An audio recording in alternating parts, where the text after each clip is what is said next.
boo may seet si réseau yi foo bindatee kàddu sama waa ji teg ci dolil yaa ngi kàddu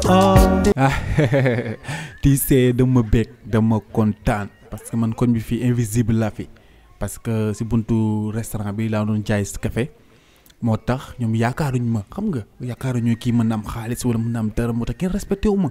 ma lu ma sa xew si koñ bi duñ ma yëgal xam nga man daal comme miir kenn faalewu ma jënd ak jaay rek lañ seq ak man te si koñ bi laa dëkk yàgg naa fi presque def naa fi 10 ans mais mooy loolu moo tax bu ma déggee financement am na si banque yi booyu koñ bi yëpp daw ñiiti lépp di dem liggéey ñi di jënd ay marchandises ñi di kërti ma ni man damay def prêt pour di remarquer ma moo tax yow bëgguma sax nga nopp ma quand même mais del ànd ak man te affiché wu dema laaj ma lay jox man loo ma laaj ma jox la waaw keroog jox naa la xaalis dafa mel ni si nga sañse nii mais li nga sañse dafa garaaw yow. man damay pëtëxal saa nga galañ ma tere bi fi toj. moo tax nag yërmande amul dema laaj ma lay jox. yow joxe rek ngay def man laaj dong laay def xanaa ñoo mën a ànd. xool la bëgguma ay détails dama laaj prix en gros ma la koy jox waaw bu jeexee bu ma tëjee sax baax na mais 3 mois yi mu koy nekk ak yow wala 4 mois waa koñ bi daanu xam man mooy loolu quoi war nañ ma mën a respecté parce que borom solo bi si côté bi dama ko awa lu tudd dama ko doon jéem a doxaan mu naa ma ay non attendoo sama ndekki ay 3500 4500 mais tey ji yow loo bëgg rek yàlla ay càmm bëgguma sax ngay kii day jël taxi di ñëw ba si koñ bi di wàcc ma koy fay waaw dama bëgg nga jaay waa koñ bi nii neen waroon respecté kii te respecté woo leen ko. góor daal day mokk pooj man damaa tiit sax. xoola ba ma yërëm mii baalu ma la ko bul ma yërëm. man sama sëritu yërmaane daa dagg ci góor yow man dinaa la laaj ba nga foog ni moowu laaj maa tax ñu créé ko man rek. Tissé mu la gisee ngay dox di mugal waa koñ bi seen xol ti bon ñi jalousie ñoom papis kaa yi toog fi di soxor te gis ma tebbi loo xam ne as la tebbi damay bég waaw yow moom yaay sama lumière quoi. xolay nit maay sara sa xol bi foofu toj. yow moom loo jonge rek doyul quoi. jonge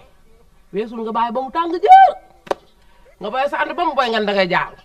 xam nga jonge mënta weesu loolu lii laa def. mais instant yi mooy loolu même prêt bi bu jeexee sax ngay dóor ma si jeel bi jar na ko yow ëpp nga loolu yow waaw 3 mois de bonheur 10 ans de prison mais jar nga ko ëpp nga ko.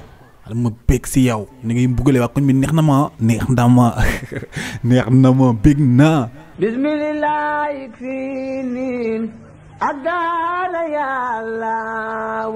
asalaamaaleykum askanu Sénégal asalaamaaleykum àdduna wërngal këpp mu mel ni seeni coono ak seeni tawat ñi ngeen amoon di ko sooxaale jeex na suñu borom moo ñaale doomu adama muy jànkonteel ay jafe-jafe ci dundam léegi-léegi ñàkk def ay sarax di firndeel li ni mel Serigne Mohamed Diakhaté yàlla may ko lool ci wàllum ñaan kon déglul ma wax la yow mi am ay jafe-jafe nga bëgg a dem diwaanu bitim réew am lu ko gàkkal demal nga seeti Serigne Mohamed Diakhaté yàlla may na ko ci lool yow mi nga xamante ni sa wërsëg demeewul noonu buntu boo fëgg mu dëgër boo jëflanteeg Serigne Mohamed Diakhaté saafara dina ci am lool naam sopp na borom bi yow mi nga xamante ni defu doomu aadama moo la jàpp indil la loraange ci sa dund demal nga seeti Serigne Mohamed Diakhaté mu jëflante ak yow wax la sarax yi nga war a génne sang la teg la ci yoon yow mi jàng Serigne Mohamed Diakhaté fàttewule benn yoon moo xam nga bëgg a mokkal alxuraanul karim kiis ba ñu lay bindal demal seeti Serigne Mohamed Diakhaté yow mi def examen bàyyiwula benn yoon boo jëflanteeg moom suñu borom dina def xéewal may la li nga xamante ni moom ngay sàkk Serigne Mohamed Diakhaté ni ma yamuma foofu kese dinaa indi liki ma ni ko lan mooy liki